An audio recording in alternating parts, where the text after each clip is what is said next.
Hello everybody, welcome back to Crazy Boys Garage.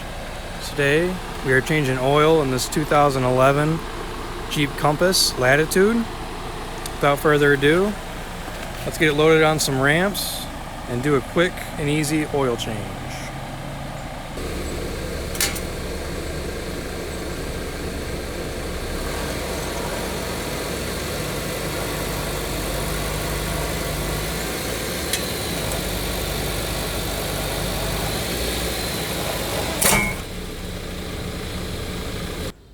Alright guys, so while the car cools down, let's go over some things that we're going to be using today. This vehicle calls for 5W20, calls for 4.5 quarts. So before I pour this in there, I'll dump out about half a quart. This is our oil filter from O'Reilly's. We're going to need some brake clean in case we spill any oil and to clean up the area. We have a rag as well. Oil drain pan, of course. A set of sockets, a ratchet, and a pair of gloves. We also have our vehicle stands. And I went ahead and grabbed a piece of cardboard to lay on. And I'll also be using a flashlight.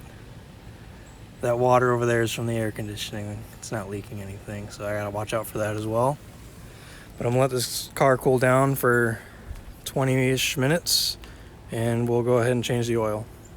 Okay, now that we have let it cool down for about 20 minutes, we're going to come up top, remove our oil fill cap. We do this because it'll help drain it just a little bit quicker by allowing air inside. With that off, we'll go to the bottom. Underneath the vehicle here on the passenger side, we'll see our drain plug. Right in front of it is another hole for our oil filter. Our drain plug is going to be using a 16mm socket. Okay, I have our socket on this ratchet here. Okay, with our drain pan and our socket and ratchet, we're going to go ahead and loosen this up. It is now loose, and I can loosen it by hand. If you're doing it while the vehicle is still warm, just be careful, as the oil still may be a little bit hot. We let it cool down just a little bit, but it has been hot today. Now that we have it loose, I'm going to go ahead and use this socket to finish loosening it because it is still kind of warm. So carefully, I'm going to loosen it until it's just about to fall out. And I'll probably let it just drop right into the pan. I can get it out later and clean it off, no big deal. Just like that. We'll let this drain out for a minute or two, and we will change out the filter.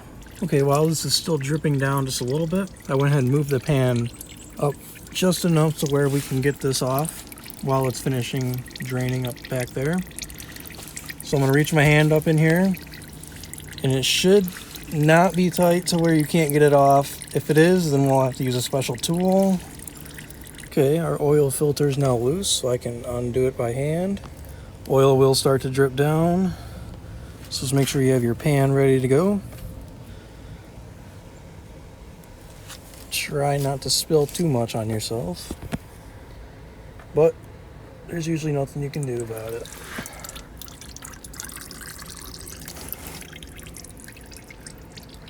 I'm gonna let that drip for just a second, try to get some of that off of there. It is still kind of warm.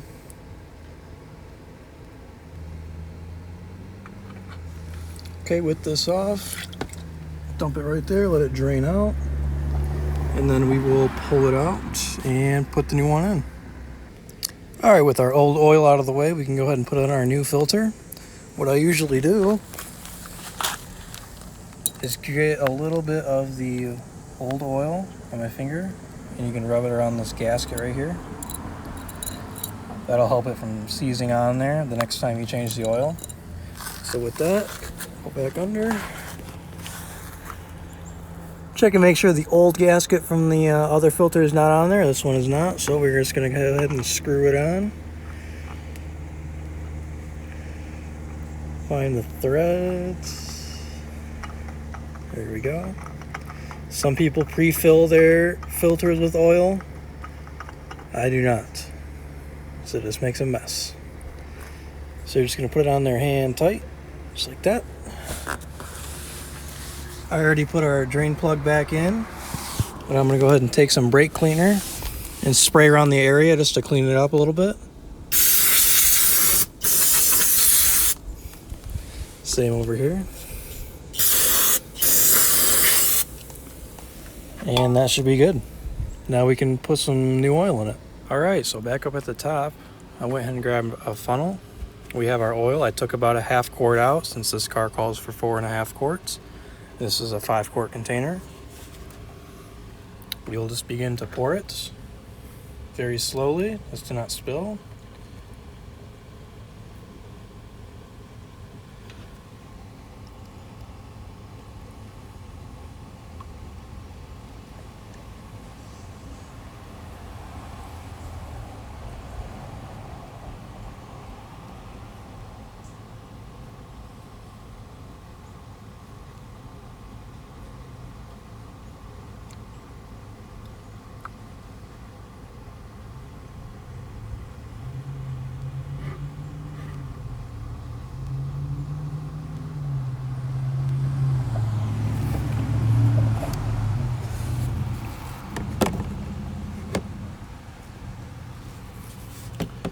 Alright, with the last of our oil out here, make sure we get all of it.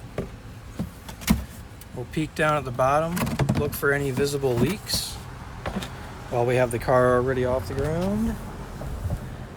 And we have 0 leaks, except for the water in the back there from the air conditioning, but no oil leaks, which is what we want to see.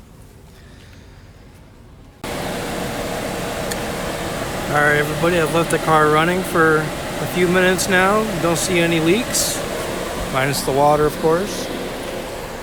Now with our old oil here, we can just dump it back in the original container that we just used and take it back to O'Reilly's to have it recycled.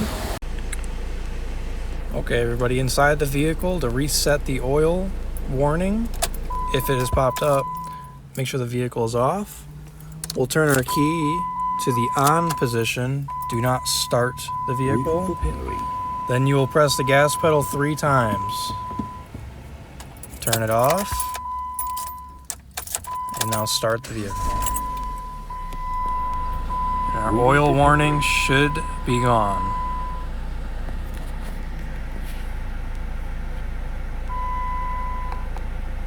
Just to double check, we'll go to our menu, press it until we see system warnings, and scroll through the warnings, and we see that the door is open. That's the only warning. So our oil warning is gone. That is how you get rid of that. And with that everybody, I hope you enjoyed the video, and I'll see you guys in the next one.